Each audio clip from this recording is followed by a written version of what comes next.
देखो बच्चों, आज की इस छोटी सी वीडियो के अंदर देखते हैं कि हम पैरेलल कॉम्बिनेशन किस तरह से तैयार करते हैं रेजिस्टेंसों का। आपने बहुत जगहों पर पढ़ रखा होगा, हो सकता है आपने 10th में अच्छे से पढ़ रखा हो या 12th के अंदर आपने आकर के पढ़ रखा हो करंट इलेक्ट्रिसिटी के अंदर। लेकिन क्या हो अगर आप गवर्नमेंट एग्जाम की तैयारी कर रहे हो और आप लोगों से नहीं आता ये चीज़, तो भाई ये मौका है आप लोगों के पास। आप लोगों के लिए ही ये वीडियो बनाई गई है। आप लोग सीखें, समझें किस तरह से सॉल्व होती हैं और बारीकी से समझ लें, एक ही बार समझ लें। बार बार अलग अलग जगहों पर इसका इस्तेमाल होता है, तो आज क्लियर कर लें डाउट अपने सारे। देखो क्या होता पैरेलल कॉम्बिनेशन। पहली बात, जितनी भी वायरिंग होती है घर की वो सारी की सारी पैरेलल में होती है। आपने देखा होगा सजावट जब होती है गाँवों के अंदर शादियों में, तो आपने देखा होगा कि वो 2 तार लेकर जाता है और अगर आप उससे कहोगे कि भाई यहाँ बल्ब टांग दे, तो वो वहीं बल्ब टांग देता है। तो वो कैसे करता, कौन सा कॉम्बिनेशन इस्तेमाल करता है? तो भाई वो इस्तेमाल करता है पैरेलल कॉम्बिनेशन। एक्चुअल में जो 2 तार लेके जाता है, एक हाई पोटेंशियल लाइन होती है और एक लो पोटेंशियल लाइन होती है। उनके बीच में वो तार टांगते हुए चलता है, बल्ब टांगते हुए चलता है। अगर आप कहोगे पंखा लगा दे, पंखा लगा देगा। आप कहोगे मरकरी टांग दे, मरकरी टांग देगा। आप कहोगे कि भाई ट्यूबलाइट टांग दे, ट्यूबलाइट टांग देगा। CFL जो भी आप कहोगे वो टांग देगा। तो वो जो कॉम्बिनेशन लगा के चलता है वो लगा के चलता है पैरेलल कॉम्बिनेशन। पैरेलल कॉम्बिनेशन का मतलब क्या हुआ? पैरेलल कॉम्बिनेशन का मतलब ये हुआ कि एक हाई वोल्टेज लाइन हुई, दूसरी लो वोल्टेज लाइन हुई। इसको कहता हूँ हाई वोल्टेज लाइन, और एक होगा low voltage line, even 0 voltage. ये 2 लाइन चल रही हैं। अब इसके बीच में आप जो भी यूनिट लगाओगे, सपोज दैट आपने बल्ब लगाया, ये बल्ब हो गया, तो ये पैरेलल कॉम्बिनेशन है। आपने कहा कि भाई फैन लगा दे, तो वो फैन लगा कर चला जाएगा। तो भाई ये कौन सा कॉम्बिनेशन है? ये पैरेलल कॉम्बिनेशन है। आप उससे कहोगे फ्रिज लगा दे, फ्रिज लगा देगा। फ्रिज के दोनों तार इन दोनों पे लगा देगा, लो हो गया। आप उससे कहोगे कि यार एक हीटर लगा दे, तो वो हीटर लगा के चला जाएगा। ये तो एक्चुअल में ये जो कॉम्बिनेशन बनता चला जा रहा है, इसको कहते हैं पैरेलल कॉम्बिनेशन, जिसमें हर एक यूनिट को सेम पोटेंशियल डिफरेंस के बीच में रखा जाता है। हर एक यूनिट को, चाहे आपका बल्ब हो, चाहे आपका फैन हो, फ्रिज हो या हीटर हो, इन दोनों टर्मिनलों को देखो ध्यान से, उन्हीं पोटेंशियल डिफरेंस के बीच में कनेक्ट हैं जिनके बीच में बाकी यूनिटें भी कनेक्ट हैं। तो इन सब चीज़ों में आपने एक चीज़ नोटिस की। क्या नोटिस की? कि जितनी भी डिवाइसेस लगी होती हैं वो सेम पोटेंशियल डिफरेंस के बीच में लगी हुई होती है। हम इनको अपनी भाषा में किस तरह से दिखाते हैं बुक के तरीके से? वो ये होता है कि हमारे पास एक रेजिस्टेंस, हमारे पास दूसरा रेजिस्टेंस, हमारे पास तीसरा रेजिस्टेंस और हमारे पास चौथा रेजिस्टेंस। इन सबके सेम तारों को आपने सेम पोटेंशियल पर ले लिया, ठीक है, कनेक्ट कर दिया, और यहाँ आपने लगा दिया सोर्स या फिर आपने लगा दी बैटरी। ठीक है, आपने सोर्स लगा रखा होगा, जो भी सोर्स हो, तो वो सब के सब आपने इस तरह से दिखा दी। लेट अस सपोज कि इसका रेजिस्टेंस R1 है, इसका R2 है, इसका R3 है एंड इसका R4 है। तो R1 ये हो जाएगा, R2 ये हो जाएगा, R3 ये हो जाएगा, R4 ये हो जाएगा। इसमें आपने एक चीज़ नोटिस कर ली, वो ये कि इन पैरेलल कॉम्बिनेशन,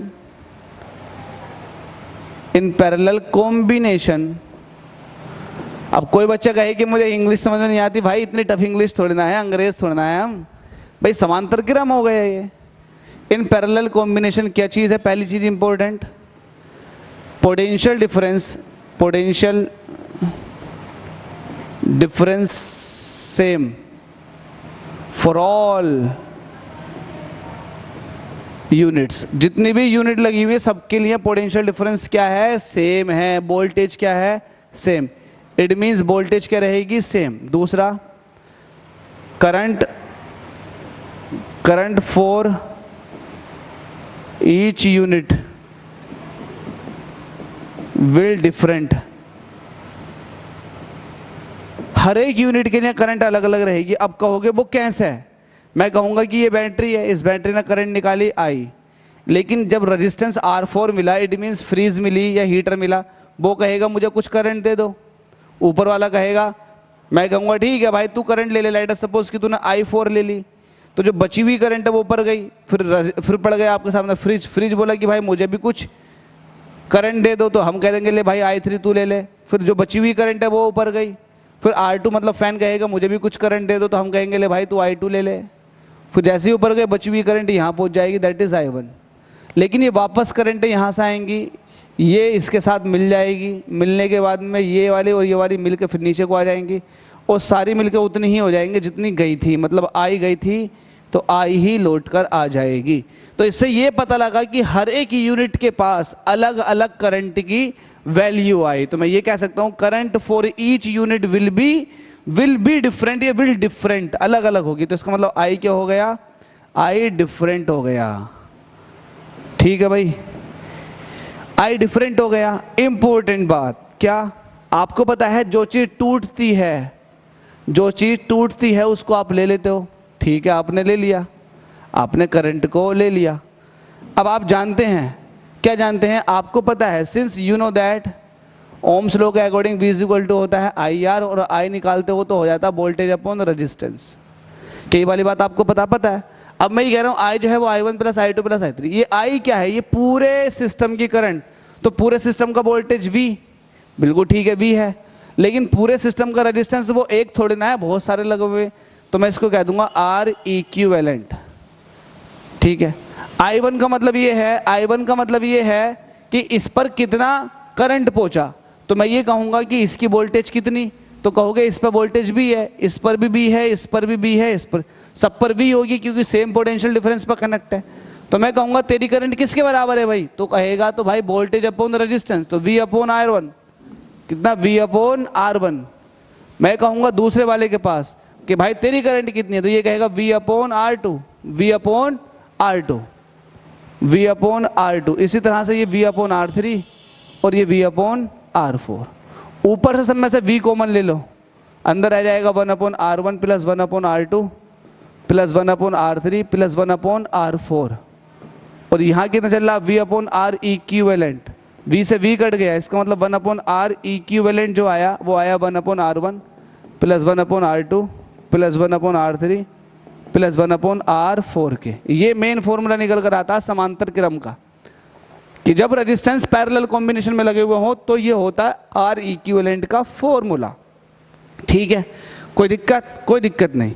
इसमें कुछ इंपॉर्टेंट बात बताता हूँ, इंपॉर्टेंट स्टार बना दिया। मैंने कहा कि यार फॉर टू रेजिस्टेंस, पहला कहो फॉर टू रेजिस्टेंस, मतलब कैलकुलेशन आपकी आसान करने के लिए, जब आपको क्वेश्चन दे रखा हो, न्यूमेरिकल दे रखा हो, तो कैलकुलेशन कितनी आसान हो जाएगी। देखो कैसे, फॉर टू रेजिस्टेंस, तो आपके पास दो रेजिस्टेंसों के लिए क्या हो जाएगा, दो रेजिस्टेंसों के लिए आपके हो जाएगा 1 upon R equivalent is equal to 1 upon R1 plus 1 upon R2। दो के लिए ये आ चुका, तो इसको सब सोल्व करोगे तो ये आ जाएगा R equivalent is equal to R1 R2 upon R1 plus R2। ये कहना चाह रहा था मैं। इससे इतना बड़ा फायदा होता है कि आपको दो रेजिस्टेंस दे दिए और दोनों की वैल्यू सपोज दैट ये दे दी आपको, ये दे दी कि ये 5 का ये 3 का, बताओ R इक्विवेलेंट कितना हुआ। अब जोड़ना थोड़े ना इनको तो 1/5 प्लस 1/3 करना।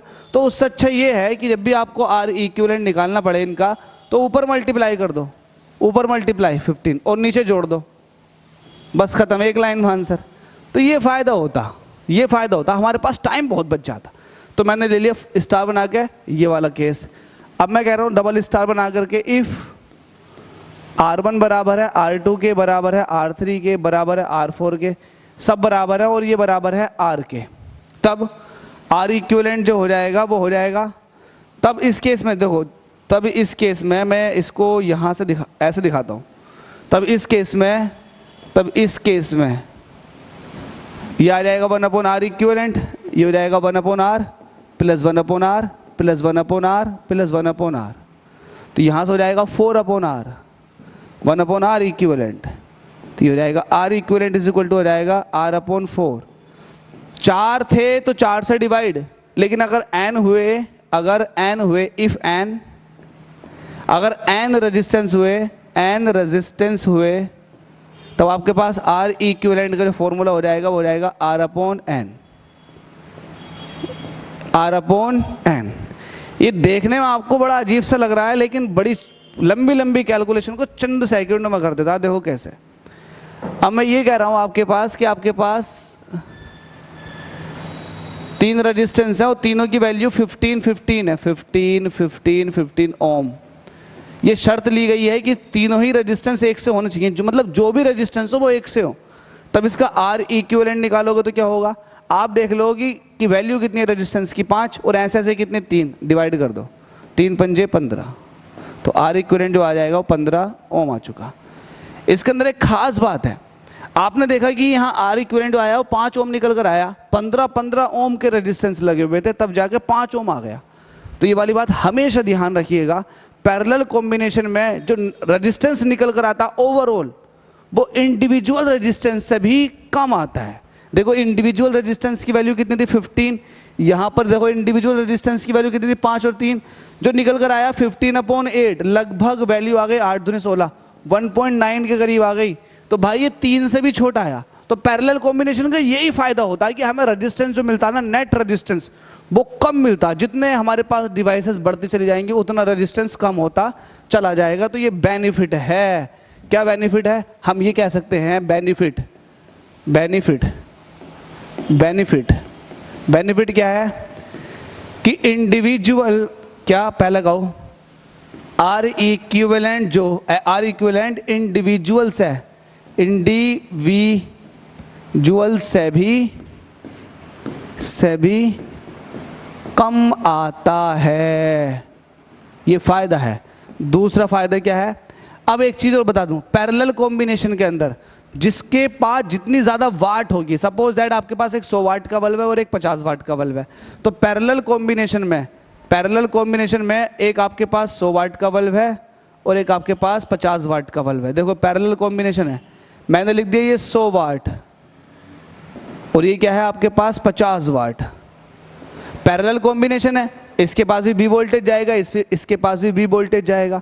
अब पैरेलल कॉम्बिनेशन में जिसकी पावर जितनी ज़्यादा होती है वो उतनी ही ज़्यादा रोशनी देता है, जिसकी पावर जितनी ज़्यादा वो उतनी ही ज़्यादा रोशनी देता। तो ये रोशनी क्या देगा? कम देगा। ऊपर वाला रोशनी क्या होगा? ज़्यादा देगा। ऐसा इसलिए भी होता है क्योंकि इसके पास 100 वाट है, वोल्टेज सेम है, तो यहाँ से आप P = VI से आप ये देख सकते हैं कि इसके पास करंट कितनी जा रही है। तो पावर सपोज दैट इसकी 100 है, तो यहाँ से आप कैलकुलेट कर सकते हैं कि करंट जो हो जाएगी वो हो जाएगी P/V, क्योंकि B क्या है? फिक्स है, तो P जो होगा वो करंट के डायरेक्टली प्रोपोर्शनल। तो जिसके पास जितनी ज़्यादा पावर उसके पास उतनी ज़्यादा करंट। तो भाई इस हिसाब से 100 वाट के बल्ब के पास ज़्यादा करंट जाएगी, 50 वाट के बल्ब के पास कम करंट आएगी। तो ये ज़्यादा तेज़ ग्लो करेगा, ये हल्के से ग्लो करेगा। तो जितना पॉसिबल केस था वो मैंने सारा का सारा इसमें डिस्कस कर लिया। आई होप आपने आज कुछ नया सीखा होगा। अगर नया सीखा तो भाई लाइक करो, सब्सक्राइब करो, शेयर करो और आग लगा दो यार हकीकत में।